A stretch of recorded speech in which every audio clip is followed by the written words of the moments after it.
ಈಗ ಟ್ರಂಪ್ ಅವರು ಕ್ರೆಡಿಟ್ ತಗೊಳಕ್ಕೆ ಅವ್ರು ಹೇಳ್ತಾ ಇದ್ದಾರೆ, ಇಲ್ಲ ಅಂತ ಇವ್ರು ಹೇಳ್ತಾ ಇದ್ದಾರೆ.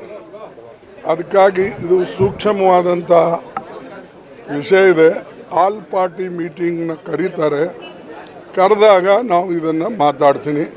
ಏನೇನು ವಿಷಯ, ಏನು ನಡೀತು, ನಿಮ್ಮ ಟೆಲಿಫೋನ್ ಟಾಕ್ಸ್ ಏನು, ಅದು ಎಲ್ಲ ಅವಾಗ ಕೇಳೋಣ. ಈಗ ನಾನು ಹೇಳೋದು ಸರಿ ಕಾಣಲ್ಲ. ನಮ್ಮ ಪಾರ್ಟಿ ಮೀಟಿಂಗ್ ಇದೆ ಇವತ್ತು, ಅದಕ್ಕೆ ನಾನು ಹೋಗ್ತಾ ಇದ್ದೀನಿ. ನಾನು ಕರಿ ಅಂತ ಹೇಳ್ತೀನಿ, ನೋಡೋಣ ಈಗ ಅವ್ರೇನು ಮಾಡ್ತಾರೆ.